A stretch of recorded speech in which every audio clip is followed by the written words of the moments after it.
todos, muy buenas tardes. Bienvenidos a una nueva sesión académica de Sepsis México.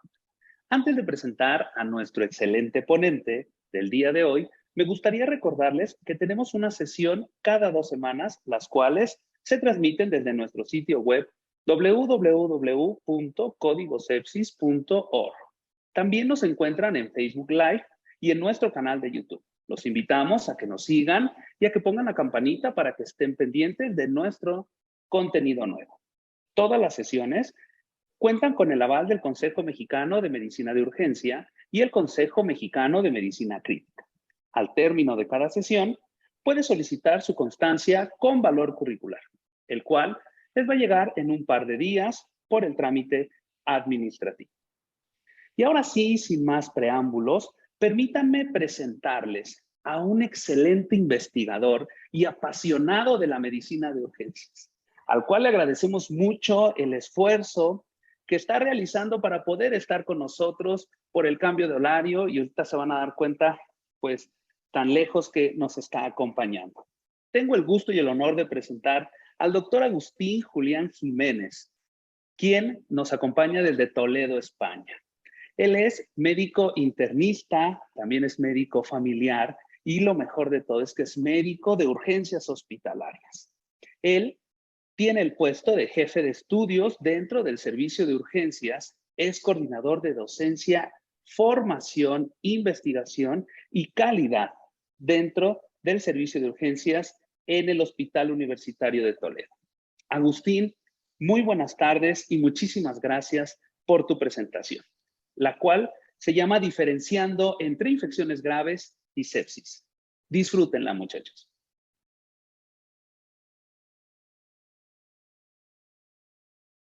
Pues muy buenas tardes en México y bienvenidos a esta presentación. Gracias a todos por su asistencia y gracias, por supuesto, a la organización de Sepsis México por invitarme a participar en este prestigioso programa de formación de emergencias que es un ejemplo a nivel mundial. Supone para mí un gran honor y un orgullo estar aquí con ustedes y de forma muy especial quiero expresar mi agradecimiento y mi reconocimiento a mis colegas y amigos, el doctor Gorordo del Sol, director de Sepsis México, por supuesto a la doctora Graciela Merino Sánchez y al doctor Diego Armando Santillán Santoz, que me ha tenido el placer y el gusto de oírle y presentarme, y al señor Raúl Graja, que hace posible todo esto, por supuesto. En este tiempo que vamos a compartir, me gustaría hacer un breve recordatorio de la evolución de las definiciones y criterios de sepsis durante estos últimos 30 años, para asumir que desgraciadamente aún no hemos conseguido un consenso válido y útil para los servicios de emergencias, y así plantear, en base a nuestros estudios y experiencia, distintas propuestas abiertas para atender a nuestros servicios, a los pacientes con sospecha y confirmación de infección grave y sepsis. Aunque ya me han presentado, permítanme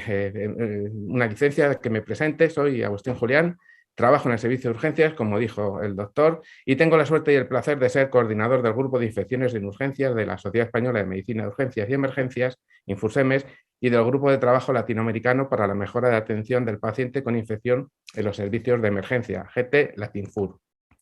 Quiero declararles que no tengo ningún conflicto de intereses en relación a esta ponencia y que todo lo que aquí podamos hablar y discutir y compartir a continuación se basa en nuestra modesta experiencia, casi siempre publicada y que ustedes pueden consultar, y por supuesto yo les facilitaré a todo el que contacte conmigo, o en opiniones, reflexiones y recomendaciones consensuadas por nuestros grupos de infecciones de urgencias, tanto Infursemes como el GT Latinfur. Bueno, en el día a día, en el servicio de emergencia, los pacientes que acuden, como ven, no suelen decirte el diagnóstico a su llegada al triaje, ni cuando les evaluamos por primera vez, en casi ningún caso, pues esa es la realidad de los servicios de emergencias. Pero, como ustedes saben, lo que no se sospecha no se detecta ni se diagnostica, y lo que no se diagnostica, pues no se trata adecuadamente. De nada nos sirve tener y conocer los paquetes de medidas a aplicar en urgencias si más de la mitad de la sepsis, y esto está demostrado, y las infecciones graves que acuden a urgencias no se detectan ni se diagnostican como tal. La verdadera realidad de los servicios de urgencias es esta, que cada día suele ser un servicio habitualmente saturado, donde identificar y detectar a estos pacientes que tienen un proceso infeccioso, por una parte, y distinguir entre estos a los que tienen una infección grave y llegar a descubrir y diagnosticar a nuestro querido Wally, que es el paciente que cumple criterios de sepsis, la mayoría de las veces representa un reto nada fácil. Para superar este reto, con las dificultades que conocemos del propio servicio y la poca especificidad de muchas manifestaciones clínicas, a menudo disponemos de 3 herramientas básicas: la anamnesis e historia clínica rigurosa, la exploración física exhaustiva y los estudios complementarios que podamos disponer en cada servicio de emergencias. Por supuesto, junto con el juicio clínico y la experiencia del médico de urgencias. Como saben, hoy en día existe una gran controversia con las definiciones y criterios de sepsis e infección grave. De hecho, se están diseñando unas nuevas guías desde el punto de vista de urgencias que ojalá pronto estén disponibles para todos nosotros. En España, alrededor del 15-20% de los pacientes más allá de la pandemia COVID que se atienden en los servicios de urgencias son diagnosticados de algún proceso infeccioso y, según un estudio que publicamos de distintos países latinoamericanos, pueden llegar estas tasas al 25-40%. En su valoración, tomamos muestras para estudios microbiológicos alrededor del 43% de los casos, los hemocultivos, en este caso, en el 15%. Y estos datos están en relación con el incremento conocido anual de la incidencia de sepsis, del 7 al 9% cada año, y de infección grave, y de bacteriemia comunitaria, que ha aumentado, por ejemplo, en nuestro país, a 1 de cada 500 pacientes que atendemos en emergencias, y que se eleva hasta 1 de cada 100 de los que son ingresados. Por su parte, la mortalidad es significativa. A los 30 días de todos estos pacientes ronda el 10%, y esta depende del tipo de infección, patógenos implicados, características del paciente y de la gravedad clínica del episodio. Así, como todos sabemos, cuando existen criterios de sepsis y más aún shock séptico, la mortalidad se multiplica por 2 o por 5. Y si existe bacteriemia, puede llegar a ser el doble o el triple que el resto de los pacientes diagnosticados de ese mismo proceso infeccioso, pero sin bacteriemia. La rentabilidad diagnóstica de hemocultivos es otra cosa, es muy variable, así como los hemocultivos con aislamiento significativo en aquellos pacientes que damos desde alta desde urgencias, lo que antes llamábamos la bacteriemia oculta, así como los hemocultivos contaminados. En realidad, las indicaciones para extraer hemocultivos continúan siendo controvertidas, pero por todo lo dicho y conocido, la sospecha y detección de bacteriemia en el servicio de emergencias tiene un importante significado diagnóstico, pronóstico y nos obliga a cambiar algunas de las decisiones urgentes más importantes. Los 3 procesos reyes que originan con más frecuencia sepsis e infecciones graves en los servicios de urgencias son el foco respiratorio, abdominal y las infecciones del tracto urinario, por supuesto, pero que también son los procesos infecciosos que mayor número de ingresos originan desde nuestros servicios de urgencias a medicina intensiva. Cuando el enfermo es valorado por primera vez en el triaje por fiebre, siempre nos preguntamos si esta puede ser debida a una infección y a continuación si esta puede ser de un origen bacteriano o vírico. En busca de optimizar la valoración global de estos pacientes, hemos adoptado el término de infección grave, que incluye tanto los episodios con criterios de sepsis como aquellos donde se sospecha la existencia de bacteriemia o tienen un mal pronóstico, caso de focos como meningitis o endocarditis, en determinados pacientes o situaciones como son la inmunodepresión, diabetes, gran comorbilidad o en los mayores de 75 años. Definimos bacteriemia ante la presencia de bacterias viables en la sangre, hecho que se pone de manifiesto por el aislamiento y crecimiento de estas en los hemocultivos, lo que permite el diagnóstico etiológico, aporta una importante información sobre la sensibilidad del microorganismo aislado y favorece la optimización del tratamiento antimicrobiano. Así, en los casos definidos como infecciones graves, se deberían de extraer 2 parejas de hemocultivos de forma inmediata y a continuación proporcionar el tratamiento antimicrobiano adecuado y obtener otras pruebas complementarias oportunas. En urgencias conocemos que los hemocultivos solicitados representan hasta el 40% del total de los que se procesan en el servicio de microbiología del hospital y en ellos hemos observado resultados diferenciales respecto a los obtenidos en pacientes ingresados, ya que muestran aspectos etiológicos muy particulares. Por estos motivos, los hemocultivos extraídos en urgencias merecen una especial atención y valoración. Desgraciadamente, la rentabilidad media solamente es del 12% desde urgencias, pero además la excesiva tasa de hemocultivos contaminados deben obligarnos a tomar medidas formativas y de control de la técnica para hacerla más efectiva, eficaz y eficiente. Los focos más frecuentes de bacteriemia verdadera son, como de la sepsis, el urinario, el respiratorio y el abdominal, con diferencias entre las distintas estaciones del año, donde, como sabemos, el respiratorio predomina en invierno. Las enterobacterias son el grupo aislado más frecuente en todos los estudios y los 5 microorganismos más comunes en todas las estaciones del año que van cambiando, pero que por frecuencia son, en primer lugar, Escherichia coli, en segundo, el neumococo, tercero, Klebsiella especie, cuarto, Staphylococcus aureus y quinto, Enterococcus especie. Cuando a un enfermo le ponemos la etiqueta de sepsis en el servicio de emergencias, ya estamos asumiendo una situación de gravedad para el paciente, producto de un modelo de infección que sufre el enfermo y le origina un síndrome dinámico basado en una respuesta inflamatoria sistémica que puede desembocar en distintos grados de disfunción de uno o más órganos, que le comprometen y empeoran el pronóstico y la evolución del paciente. Por ello, es muy importante saber y tomar conciencia a qué nos estamos refiriendo y qué definiciones, guías o recomendaciones deberíamos de seguir. En este escenario se ha planteado si la definición de sepsis debía contemplar el diagnóstico de infección y prioritariamente bacteriana, o lo fundamental era clasificar a los pacientes según su pronóstico y probabilidad de mortalidad. Nosotros creemos que es necesario que en el servicio de urgencias podamos detectar y diagnosticar de forma precoz al paciente con infección y a la vez predecir su pronóstico y gravedad. Así, hemos configurado nuestra estrategia para valorar a los pacientes con sospecha de infección en los servicios de emergencias, como ven, a nuestra manera. Hace ya 30 años, la primera conferencia de consenso sirvió para fijar un esquema y un escenario conceptual sobre la sepsis y nos permitió conocer mejor la historia natural de la enfermedad. Desde entonces entendimos que se trata de un proceso, un síndrome dinámico, como lo es la propia infección, que progresa en distintas fases, escalones de gravedad, a medida que aumenta el grado de respuesta inflamatoria sistémica que originan a su vez distintos estadios clínicos de este síndrome. Así, nuestra misión entonces era detectar y estabilizar, tratar al paciente para que no progresara al estadio de shock séptico, que requeriría terapia intensiva inmediata y tendría un pronóstico muy sombrío. Desde el servicio de urgencias, de acuerdo en esa ocasión con los servicios de medicina intensiva, establecimos que el paciente con sepsis que sufría hipotensión, sepsis grave, era un paciente clave que requeriría toda nuestra atención y prioridad para evitar que evolucionara un shock séptico y su traslado a medicina intensiva. La definición de sepsis era sencilla: paciente con diagnóstico clínico de infección con 2 o más de los 4 criterios conocidos, pero su reconocimiento puede ser problemático y difícil, sobre todo en fases precoces de la enfermedad o ante la existencia de manifestaciones inespecíficas y variables según los sujetos y en distintas situaciones, como pueden ser en los inmunodeprimidos, neonatos o ancianos, donde, por un lado, los criterios no están validados o tienen mucho menor rendimiento o directamente pues, no nos sirven. Y por otro, es más posible tanto infradiagnosticar la sepsis como infraestimar la gravedad del mismo cuadro.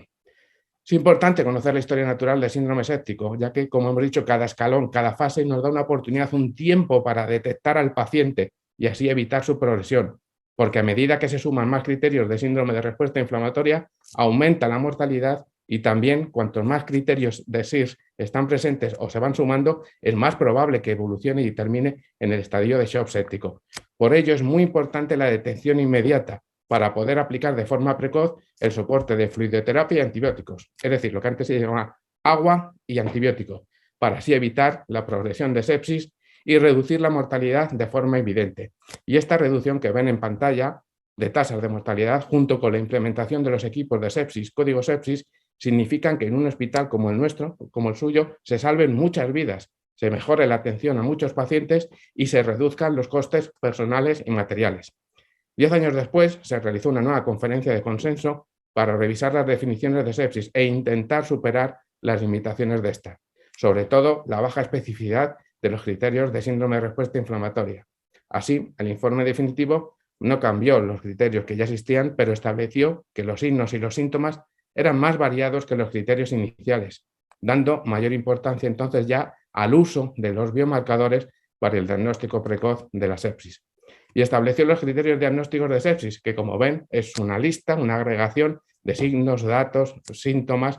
sugestivos de infección grave, de respuesta inflamatoria del huésped y de disfunción de órganos, elaborados para el mejor reconocimiento de los pacientes con sepsis. Entre ellos, la proteína C reactiva y la procalcitonina, incluso como ven con puntos de corte ya establecidos, como 2 veces por encima de la desviación estándar, y junto a ellas el lactato, como criterio propio. A continuación, para intentar superar las limitaciones de Sepsis 2, la tercera conferencia en febrero del 2016 propone unas nuevas definiciones y criterios, de forma que entonces la sepsis pues, pasa a ser un concepto teórico, sino una prueba que lo diagnostique. Desaparece el protagonismo del síndrome de respuesta inflamatoria porque se dice que no es útil porque refleja la respuesta inflamatoria del huésped a la infección, pero no indica que ésta sea necesariamente anómala ni con riesgo de muerte. y desaparece el concepto de sepsis severa. Hay un cambio de paradigma y la sepsis pasa a definirse como disfunción orgánica potencialmente mortal causada por una respuesta del huésped anómala a la infección. Una escala SOFA mayor o igual a 2 refleja un riesgo de mortalidad global del 10%, y el shock séptico se define entonces como la situación en que las anormalidades de la circulación celulares y del metabolismo subyacente son lo suficientemente profundas como para aumentar sustancialmente la mortalidad con tasas de más del 40%. Se identifica shock séptico por la necesidad de vasopresores para mantener una presión arterial media mayor o igual a 65 milímetros de mercurio y por presentar un lactato sérico mayor o igual a 2 milimoles por litro en ausencia de hipovolemia. De la misma forma, para los servicios de urgencias se establece la escala Quick-SOFA, donde con 2 de los 3 criterios se establece una validez predictiva similar al SOFA para detectar a aquellos pacientes con sospecha de infección y probabilidad de presentar una evolución desfavorable. En cuanto al lactato, bueno, resultaba paradójico que nos decían que no aumentaba la validez predictiva de esta escala, pero que nos podría ayudar a identificar a los pacientes de riesgo intermedio, aquellos con un Quick-SOFA pues, mayor o igual a 1. El problema es que la validación de estos criterios de sepsis 3 fue hecha en base a cohortes retrospectivas con una gran pérdida de casos por datos no recogidas. Sirva como ejemplo de lo que estamos hablando la enorme proporción, como ven, de datos perdidos del lactato, con más del 90% de datos perdidos en todos los pacientes y en los pacientes específicamente de urgencias en más del 95%. Y con esto sacaron esas conclusiones. La polémica y la discusión científica estaba servida con una gran variabilidad de los resultados comparativos entre la validez del síndrome de respuesta inflamatoria sistémica frente al Q-SOFA, que ha hecho aparecer desde entonces pues, más de 50 revisiones y metaanálisis que confirman que el Q-SOFA tiene mayor capacidad pronóstica de mortalidad y de gravedad, pero el SIRS tiene mayor sensibilidad para el diagnóstico de infección, aunque como sabíamos con una especificidad más limitada. Solo 2 meses de publicarse la definición de sepsis 3, el propio primer autor, Mervyn Singer, en Madrid, en una reunión que tuvimos en abril del 2016 con él, en un curso de nuestro grupo, pues nos dijo y debatimos con él y llegamos a la conclusión que tanto para el SIS como para el lactato debía de haber un sitio para el diagnóstico de la infección y para guiar el tratamiento más allá que el propio lactato además formara parte de la definición de shock séptico. Y como ven en sus propias diapositivas, que necesitaríamos una nueva definición de sepsis, sepsis 4, que mejorara progresivamente las 3 conferencias. Y necesitábamos estudios prospectivos y metodológicamente correctos, sobre todo en el servicio de urgencias. Como conclusión de aquella reunión, ya entonces dijimos que nos parecía que el Q-SOFA no era la herramienta correcta para definir sepsis en los servicios de urgencias, como en noviembre del 2021 dijo la Surviving Sepsis Campaign del 2021.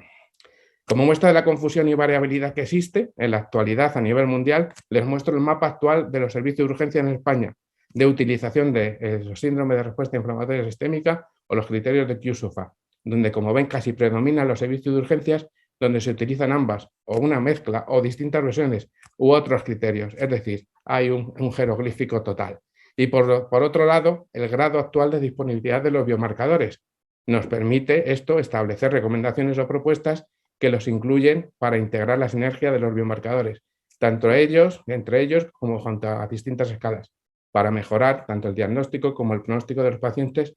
con infección grave en los servicios de urgencias. Por todo ello, hemos decidido volver a considerar aspectos del pasado adaptándolo a las escalas clásicas y así mejorar sus rendimientos con las herramientas de las que hoy en día podríamos disponer en los servicios de urgencias. Evidentemente nos referimos a los biomarcadores de respuesta inflamatoria e infección. En pantalla les muestro las variables independientes, como ven, muchas de ellas integrantes de los criterios de síndrome de respuesta inflamatoria, Q-SOFA, NEWS2, los modelos predictivos de bacteriemia de Toledo y Forsemes, que hemos estado utilizando y estudiando y que componen algunas de las propuestas en la búsqueda de un único modelo de definición que contenga los criterios más adecuados, útiles y sencillos que se puedan obtener en la primera atención de los pacientes en los servicios de urgencias, para poder detectar al paciente con infección grave y al mismo tiempo capaz de establecer un pronóstico de gravedad o mortalidad.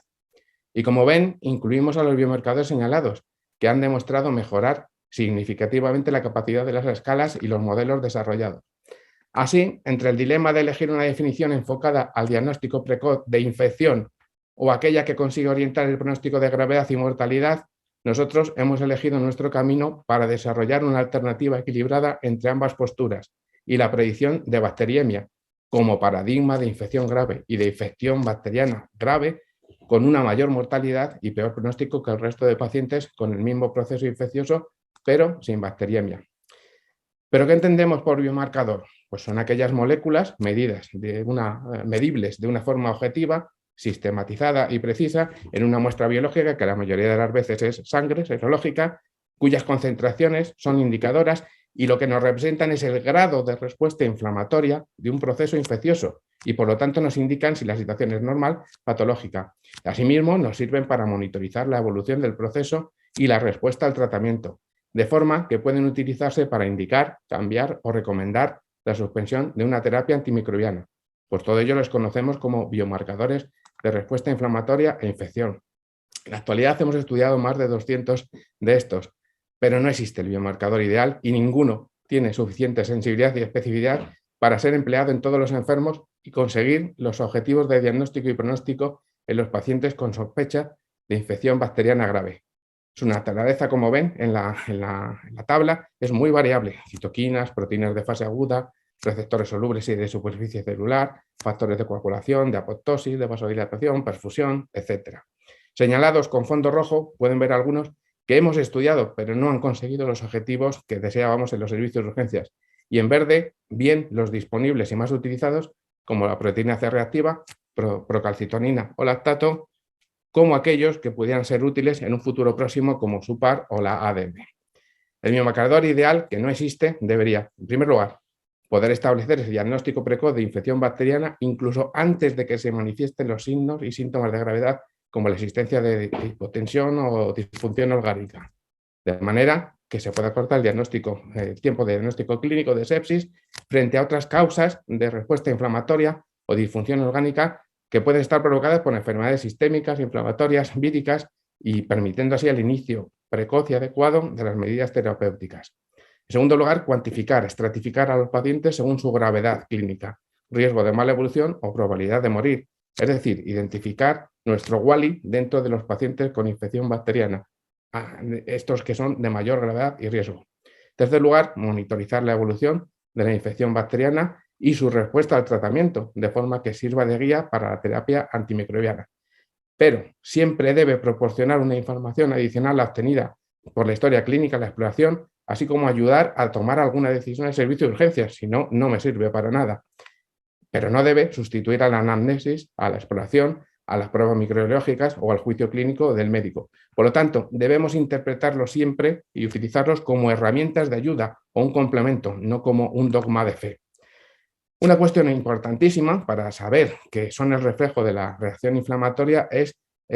saber la fisiopatología de por qué se provocan todas estas reacciones en las citoquinas y en los biomarcadores. Como ustedes saben, la inmunidad innata, que no es inespecífica, porque aunque no hayamos tenido contacto con los patógenos, existen un arsenal, un panel, como ven ustedes, de receptores de superficie celular, la mayoría de ellos en la primera línea de defensa, que son capaces de reconocer a distintas partes estructurales de los patógenos. En el caso de esta colonia de Escherichia coli, de gram negativos, como ven, hay unos determinados receptores, Toll-like receptor 4, que son capaces de reconocer específicamente el lipopolisacárido de las enterobacterias, de los gram negativos. Otros receptores son capaces específicamente, como vemos ahí, en esta colonia de neumococos, de reconocer el ácido lipoteico de la cápsula del neumococo. Es decir, que existe un reconocimiento específico. Cuando este reconocimiento, tiene una señal continuada en el tiempo, en un breve tiempo, el sistema mononuclear fagocítico origina una primera señal de reconocimiento y lanza una primera andanada de citoquinas, las triggers. En este caso, el factor de necrosis tumoral y las interleuquinas proinflamatorias. Y por la cantidad de endotoxina de los gram negativos o la carga bacteriana de los gram positivos, si el estímulo permanece, se produce una explosión, una amplificación de señal, una explosión de citoquinas que origina que la cascada proinflamatoria ya no tenga reverso y vaya hacia adelante y tengamos toda la respuesta clínica de los enfermos, que es lo que vemos habitualmente. Otro aspecto muy fundamental es conocer la cinética de los biomarcadores para poder y saber interpretarlos. Como ven, factor de necrosis tumoral y las interleuquinas proinflamatorias tienen un pico inicial muy elevado a las 2 o 3 horas, pero son moléculas muy bien estables y que se degradan y que no son buenas para poder ir cuantificando a lo largo del tiempo en el caso de los servicios de urgencias. Otras moléculas como las nuevas SUPAR o ADM, como ven, ya inicialmente son más precoces y aunque no existan síntomas clínicos, ya podemos ver elevaciones de sus concentraciones y también hay que conocer cómo a lo largo del tiempo va su cinética según persista o no la agresión bacteriana para poder interpretarlos. La proteína C reactiva es muchísimo más lenta, por eso hay más falsos negativos al inicio, tarda más en elevar sus concentraciones ante distintas respuestas inflamatorias y distintas infecciones, y luego además, a pesar de que el estímulo bacteriano haya cesado, puede estar 2, 3 y hasta 4 días siguiendo con concentraciones elevadas, lo cual nos daría también falsos positivos. La procalcitonina es una hormona que se eleva a las 2-3 horas, alcanza su pico entre las 12, 16, 18 horas y tiene una vida media de 24, con lo cual, en función de su elevación o su disminución, podemos estimar cómo está evolucionando el proceso adecuadamente. Por eso, desde el punto de vista cinético, como ven ahí en la zona marcada de rosa, más reflejada, que es el momento donde la mayoría de los enfermos que se ponen malos acuden a servicio de urgencias, pues es el biomarcador desde el punto de vista cinético, pues más adecuado para detectar y para que tenga menos falsos positivos y falsos negativos. En cuanto al diagnóstico de infección bacteriana en urgencias, 2 palabras. Lo hemos estado utilizando, efectivamente, las interleuquinas proinflamatorias, la 6, la 8, la 10, que representan el inicio de esa respuesta inmunitaria, la activación de los linfocitos T y la proliferación de los linfocitos B, tiene una rápida respuesta cinética y vida media corta. Hemos utilizado interleuquina 6, sobre todo para neonatos, interleuquina 8 para inmunodeprimidos, etcétera, pero se ha abandonado ya prácticamente su uso en urgencias, porque tiene menor rendimiento pronóstico y diagnóstico que la procalcitonina, aunque mayor, como ven, que la proteína C reactiva. La procalcitonina, precursor polipeptídico de la calcitonina, es una proteína sintetizada primordialmente en la glándula tiroides y las células neuroendocrinas, que esto es muy importante para los falsos positivos del pulmón, las células de Kulczycki. En condiciones normales, sabemos que toda su producción es procesada, por lo que en personas sanas su concentración habitual es casi indetectable y se consideran valores normales concentraciones menores de 0,05 nanogramos por mililitro. Es lo que se conoce como la secreción regulada, habitual. Pero se ha visto que en muchos otros tejidos pueden producir procalcitonina en situaciones de infección bacteriana y sepsis, incluso en pacientes tiroidectomizados, y sus concentraciones tienen relación, como decíamos, con la carga bacteriana o con la densidad de endotoxina en sangre. Se ha considerado que las citoquinas y las endotoxinas liberadas en los procesos bacterianos inhiben el paso final de procalcitonina a calcitonina, hecho que origina que la procalcitonina aumente específicamente. Sería la llamada secreción constitutiva. Pero hay que conocer que muchas veces o en ocasiones pueden existir falsos positivos y falsos negativos. A la cabeza los falsos positivos, la situación especial de los neonatos, cuando existe un shock cardiogénico, un trauma grave o cuando existe infección fúngica o paludismo graves agudos. Pero tanto en todas esas ocasiones, aunque el inicio puede confundir mucho por elevarse hasta 5, 10 nanogramos por mililitro, lo que sabemos es que a los 3, 4, 5 días retorna otra vez prácticamente a su base. Y luego a veces tenemos también falsos positivos que no tenemos una explicación, pero que casualmente con el paso del tiempo pues aparecen infecciones de otro tipo o situaciones como por ejemplo el síndrome carcinoide, carcinoma microcítico de pulmón, carcinoma celular de tiroides, etcétera, etcétera.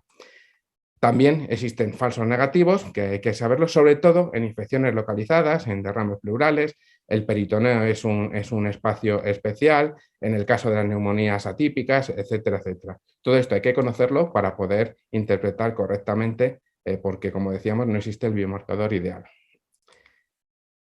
La proteína C reactiva es una proteína de fase aguda liberada en los hepatocitos tras la estimulación de las interleuquinas, como decíamos, y desde clásicamente décadas ha sido el biomarcador de referencia, pero plantea bastantes limitaciones, no solo por su cinética, como hemos visto, sino por su capacidad y rendimiento tanto diagnóstico como pronóstico. Y además, entre sus debilidades se encuentran que sus valores normales dependen de la edad, del sexo y de la raza, y casi nunca los ajustamos en urgencias ni en ningún sitio. Pacientes mayores de 70 años hay que doblar el límite de la normalidad hacia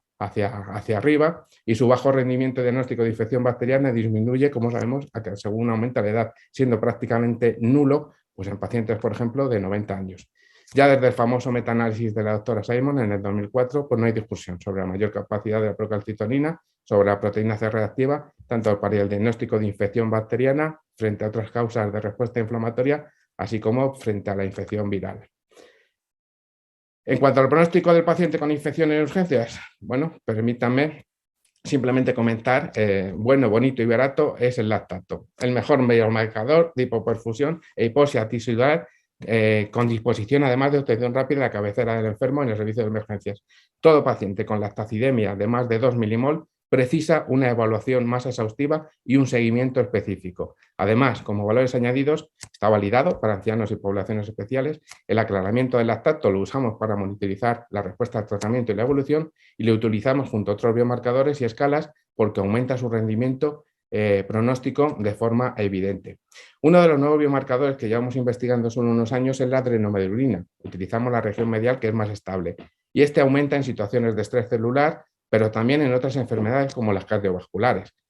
La adrenomedullina es superior al resto de biomarcadores en predicción de mortalidad a corto, medio y largo plazo. Y como decíamos, una de las características más relevantes es que le podemos denominar como el biomarcador más precoz desde el punto de vista pronóstico, porque aparece sus elevaciones antes de que incluso aparezca la sintomatología clínica, y está validada en subgrupos de situaciones especiales y, como veremos ahora en un estudio, en ancianos. El segundo reciente biomarcador que hemos introducido es SUPAR, la fracción soluble del receptor del sistema activador del plaminógeno tipo uroquinasa, que se relaciona muy significativamente con la gravedad, la mala evolución, los reingresos y la mortalidad, independientemente de la clasificación del triaje, tanto en pacientes con infección bacteriana grave como con COVID-19. Este es un estudio que publicamos hace poco en relación con el poder pronóstico de mortalidad a corto plazo de biomarcadores específicamente en la población de ancianos, que para nosotros es 1 de cada 4 pacientes que acuden al servicio de urgencias, para comparar el poder predictivo de mortalidad a los 30 días de proteína C reactiva, procalcitonina, lactato, SUPAR y adrenomedullina en estos pacientes que acudían al servicio de urgencias. Como ven ahí, una media de edad de 85 años, y el 10% de ellos pues habían fallecido al mes. Como vemos en la pantalla, aparte de comparar los biomarcadores, también comparamos la capacidad con las escalas clásicas y las distintas definiciones de sepsis. En este caso, vemos como en el resto de pacientes, y lo que ya conocemos, el Q-SOFA mayor o igual a 2 tiene mayor capacidad pronóstica de mortalidad que los síndromes, que los criterios de SIRS. Por un lado, como vemos en la gráfica, específicamente en el anciano, como ocurre en los otros. Y finalmente, el modelo que hicimos y que se proponía, que combinaba el biomarcador que mejor resultado tenía de todos los que hemos dicho, la adrenomedullina, con un punto de corte establecido de 2, y la escala que con mayor poder predictivo, en este caso Q-SOFA mayor o igual a 2, mejora este modelo combinado significativamente los resultados tanto del propio biomarcador como de la escala de forma individual, consiguiendo, como ven ustedes, un área bajo la curva buena de 0,88, una sensibilidad del 70%, ahí en el límite escaso, y una especificidad, sobre todo, muy importante del 97%, con un valor predictivo negativo, que es lo que nos permite dar de alta en el servicio de urgencias del 98%. Este otro es un estudio que me gusta mucho, de compañeros de nuestro grupo Infursemes, donde vemos que otro dato muy importante es comprobar cómo, tanto para pacientes con Q-SOFA mayor o igual a 2 o menor a 2, da igual, cuando la adrenomedullina es mayor de 1,7, la mortalidad es significativamente superior. Y al contrario, cuando la adrenomedullina es menor de 1,7, para pacientes con Q-SOFA mayor o igual a 2 o menor a 2, la mortalidad es inferior significativamente. Este otro estudio, publicado hace escasos meses, similar, pero en pacientes de 18 a 100 años, donde vemos cómo SUPAR supera significativamente en capacidad pronóstica de gravedad, de complicaciones, de ingreso en UBI y de mortalidad al resto de los biomarcadores. En este estudio también, parecido al anterior que les mostré, vemos cómo SUPAR, tal y como conseguían el lactato por un lado y la dronelubrina en el estudio de los ancianos, mejora significativamente la capacidad predictiva de mortalidad e ingreso en UCI al crear este nuevo modelo QSOFA más SUPAR. En cuanto a la predicción de bacteriemia en el paciente con infecciones de urgencias, bueno, estamos todos acostumbrados clásicamente a utilizar los criterios de Shapiro que han constituido el modelo predictivo más utilizado en los servicios de urgencias y que yo conozco desde hace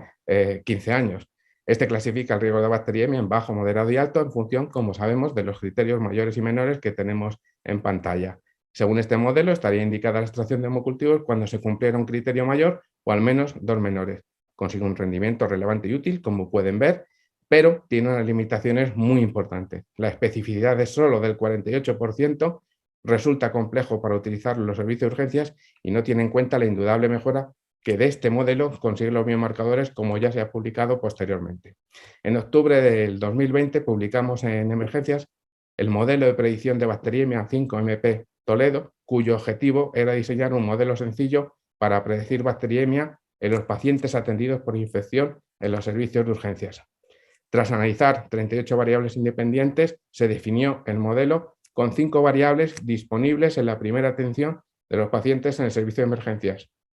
Temperatura mayor o igual a 38,3 grados, frecuencia respiratoria mayor o igual a 22, un índice de Charson de comorbilidad moderada alta mayor o igual a 3, un recuento leucocitario de más de 12.000 y una concentración de procalcitonina mayor o igual a 0,51 nanogramos mililitro. A cada variable se le asignó un peso según los resultados del coeficiente beta, un punto a todas salvo la procalcitonina, que como ven con más peso se le asignaron 4 puntos. El modelo categoriza a los pacientes en riesgo bajo, de 0 a 2 puntos, moderado 3,5 puntos y alto 6,8 puntos, con una probabilidad de bacteriemia del 1,1, 10,5 y 77 respectivamente. El área bajo la curva del modelo, tras el bootstrapping, la validación interna de 0,946, pues sí, es excelente. Tras la publicación de este modelo, los 78 centros de la red del grupo Infursemer desarrollamos otro estudio publicado hace solo 2 meses, con el objeto de validar externamente dicha escala de Toledo. Con la misma metodología del modelo primigenio se caracterizó a los pacientes en grupos de bajo, moderado y alto riesgo, con el mismo sistema de puntuación. A la izquierda en azul el modelo original, pueden ver, y a la derecha en verde la cohorte de validación. Establece el grupo de bajo riesgo con probabilidad de tener bacteriemia del 1,5, moderado 16,8 y alto con 81,6. Lo que facilita, en función del grupo de riesgo a que asignemos el paciente, la toma de decisiones urgentes en el servicio de urgencia, como son obtener hemocultivos, decisión de administrar antimicrobiano inmediato y decidir el ingreso hospitalario. El excelente área bajo la curva también conseguida con el modelo de validación transversal muestreo y el rendimiento con un punto de corte mayor o igual a 5 puntos, que consigue una sensibilidad del 95%, especificidad del 82% y un valor valioso, valor predictivo negativo del 98%, que me permitiría dar de alta en los grupos de bajo riesgo con seguridad a los pacientes. Otro hecho relevante de este estudio es que el modelo también ha sido validado para subgrupos de pacientes especiales o más vulnerables que vemos en urgencias, como los inmunodeprimidos y los tratados con corticoides, así como en los pacientes dados de alta desde el servicio de urgencias o aquellos que habían recibido antibioterapia en las 72 horas previas, que como saben es un factor de confusión. Para completar los registros de la validación, finalmente utilizamos 3 subpoblaciones de enfermos con mucho interés para los servicios de urgencias. La primera, pacientes con neumonía adquirida en la comunidad, que también validaba el modelo y el punto de corte de 5 y que ha dado origen a este estudio publicado hace menos de un año en la Revista Española de Quimioterapia. La segunda, publicada este año en la Revista de Asociación Colombiana de Infectología, confirmando que también es una excelente herramienta de ayuda para predecir bacteriemia en los pacientes mayores de 65 años. Y la tercera, disponible online y próximamente a punto de publicarse en la revista Actas Urológicas Españolas, confirmando que es útil esta utilidad con los mismos rangos validados en los pacientes con episodios de infección del tracto urinario atendidos en los servicios de urgencias. Finalmente, todo este proyecto de modelo de predicción de bacteriemia que hemos llevado durante 3 años, el colofón de todo este proyecto se ha publicado en el año 2022 en la revista Infection. Se trata del desarrollo y validación del modelo predictivo Infursemes, que podemos considerar, como ven, el hermano mayor de la escala de Toledo, ya que incorpora a esta otras 2 variables más. Tras el estudio de las 38 variables significativas, con un modelo de regresión por introducción, forzando la confusión y forzando la introducción de todas las variables, se mantuvieron al final 7, las 5 de Toledo, como hemos dicho, más escalofríos y tiritona y trombopenia de menos de 150.000 plaquetas por milímetro cúbico. El modelo se depuró con una serie de metodología y matemática muy estricta para simplificarlo, de modo que se le asignó un peso de 4 puntos a la procalcitonina y el resto de variables un punto. Y esta escala clasifica a los pacientes de 0 a 10 puntos de una forma más práctica, pero mucho más exacta y validada en cada grupo de puntuación, en el grupo de 0, en el 1, en el 2, por lo tanto es mucho más exacta que la de Toledo. En base a esta puntuación obtenida, como vemos, cada paciente tiene una probabilidad esperada diferente de tener bacteriemia, que iría desde el 0,2% cuando tienes 0 puntos hasta el 90% de probabilidad de tener bacteriemia con 10 puntos, lo que nos permite clasificar a los pacientes de 0 a 10 y en distintos grupos de riesgo definidos. Y así, como ven en pantalla, establecer unas recomendaciones específicas para cada paciente, como se puede ver en esta figura de decisión. El área baja la curva conseguida de este modelo también es excelente, siendo muy superior al del modelo clásico de Sapiro, que ha sido nuestra referencia. Y con el punto de corte de mayor rendimiento, 5 puntos, también mejora la sensibilidad, el valor predictivo negativo, pero sobre todo recuerden que la especificidad del modelo de Sapiro era del 40 y pico por ciento y aquí subimos al 76%. Para facilitar su uso en los servicios de urgencias, hemos creado esta calculadora del modelo para que esté accesible para todo el mundo, con la URL y el código QR que tienen en pantalla para acceder a ella. Una vez se aceptan las condiciones legales, se abre una pantalla con las 7 variables, como pueden ver. Entonces se debe seleccionar una opción dicotómica para cada variable. Por ejemplo, para este paciente que tuviera 39 grados centígrados, una frecuencia respiratoria de 34, que nos dice que tiene escalofríos y tiritona, temblores, y que tiene una procalcitonina de 2 nanogramos mililitros, con el resto de variables negativas. Una vez que señalo todas las opciones, clico para que calcule el resultado de nuestro enfermo y obtendríamos la puntuación de nuestro paciente, 7 puntos. El riesgo de bacteriemia del enfermo sería del 56,8%, es decir, un alto riesgo. Por lo tanto, nos recomienda sacar hemocultivos, administrar la terapia antibiótica adecuada de forma inmediata e ingresar al paciente. Finalmente,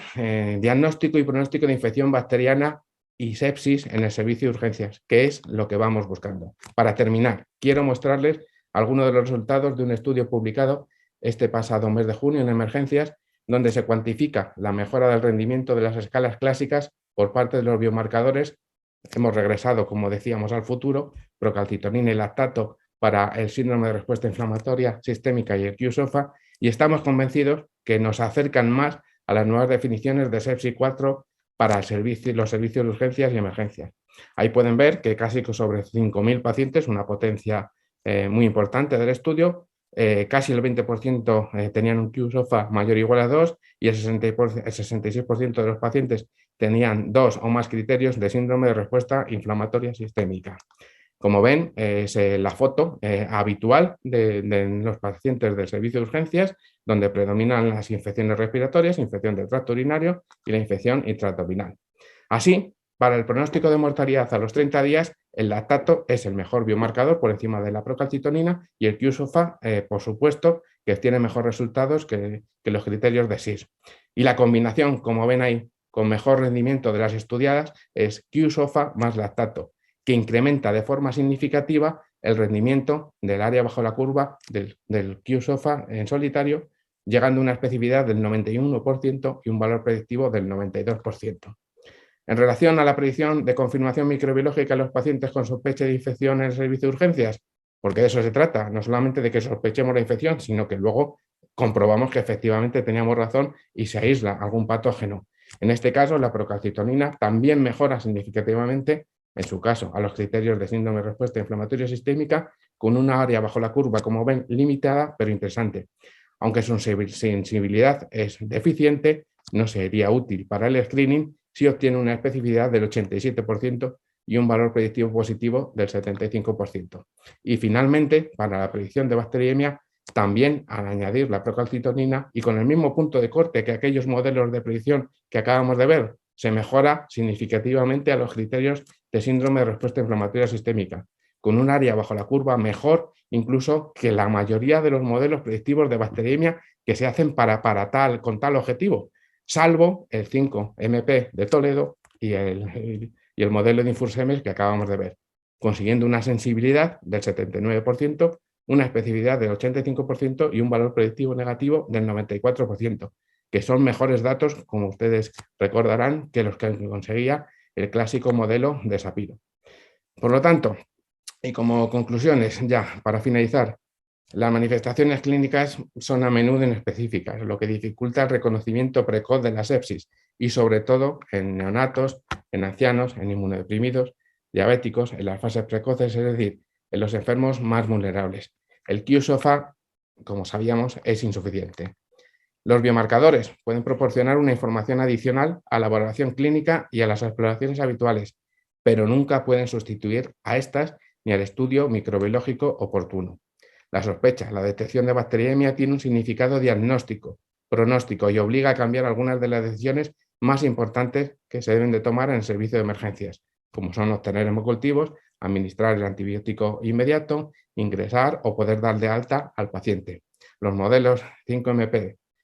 Toledo y el modelo de Infursemes son herramientas útiles para predecir bacteriemia en los pacientes atendidos por un episodio de infección en los servicios de urgencias. Y como decíamos antes y siguiendo nuestro camino, si los objetivos que teníamos era el diagnóstico precoz, el pronóstico y la monitorización, si tuviéramos que hacer un podium de los biomarcadores para cada objetivo, indudablemente para el diagnóstico precoz, para saber que estamos ante una infección bacteriana, incluso para diagnosticar el patógeno, la procalcitonina es el rey, está en primera posición. Luego tendríamos, aunque se utiliza menos, la presepsina y el resto de los biomarcadores, como hemos visto. En cuanto al pronóstico, para estratificar la gravedad del enfermo y sobre todo sus posibles complicaciones o probabilidad de morir, a la cabeza están la prodromalina y su par, pero como disponibilidad y como muy buenos resultados y como por supuesto una utilización mayor y universal está el lactato sin duda alguna. Y para monitorizar la evolución y la respuesta, sobre todo al tratamiento antimicrobiano adecuado, la procalcitonina junto con el lactato y la adrenomeduolina. ¿Cuál es nuestra estrategia? Pues está muy claro.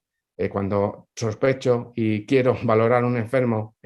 por una probable infección bacteriana, aplico los criterios de SIRMA a la procalcitonina y si estos son positivos o si sospecho bacteriemia, tendré que aplicar uno de los modelos para saber, una vez que he identificado a mi paciente con infección, cuál es su categoría de riesgo. Habrá que aplicar el modelo QSOFA más lactato. Si tengo disponibilidad de los otros biomarcadores, pues mucho mejor, pero si no, es perfectamente válido QSOFA más lactato y para ver la evolución y qué pasa y cuál es el resultado de nuestro tratamiento inicial en observación o donde sea, pues los signos vitales, la evolución clínica y por supuesto procalcitonina, lactato y la adrenomeduolina.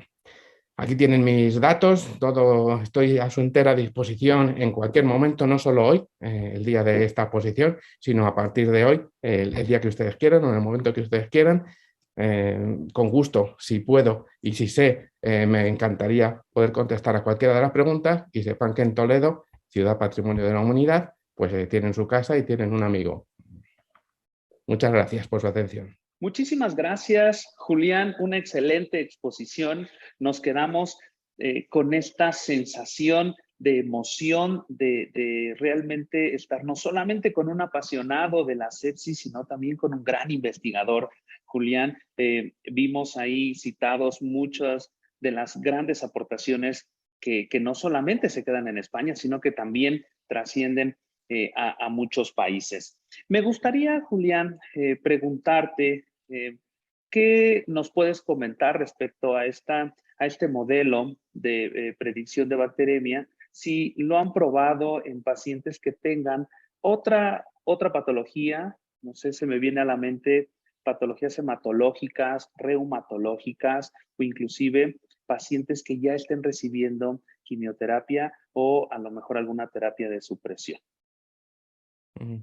Sí, es una pregunta muy importante porque aunque como hemos visto que hemos intentado y además la pregunta enlaza un poquito con la presentación. Como han visto ustedes, hemos podido, y además es que quisimos específicamente validar el modelo en pacientes vulnerables. Esto fue una recomendación de uno de los revisores, pero tuvimos la oportunidad de, en una muestra de más de 1000 enfermos inmunodeprimidos, con neutropenia, con quimioterapia y con otro tipo de inmunodepresiones, en validar el modelo. Porque siempre nos da muchísimo miedo y siempre existe la posibilidad de algún falso negativo, sobre todo de los modelos, en los pacientes más vulnerables. Entonces, la única condición que yo le pongo a la utilización del modelo con toda la validez y la fiabilidad es que sea en el ámbito de urgencias, porque la infección comunitaria es una cosa y la infección nosocomial es otra. Entonces, todo lo que hemos estado hablando está comprobado y validado en los pacientes que acuden de su casa, de la calle, al servicio de urgencias.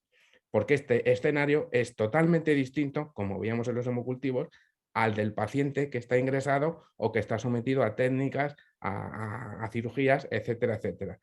Si el paciente viene de su casa, aunque haya recibido un ciclo de quimioterapia hace una semana, o sea un diabético que están viendo y está en diálisis, o sea un enfermo crónico, o sea un enfermo anciano con pleuropatología, como hemos visto, desde el punto de vista de los focos infecciosos u orígenes infecciosos más frecuentes,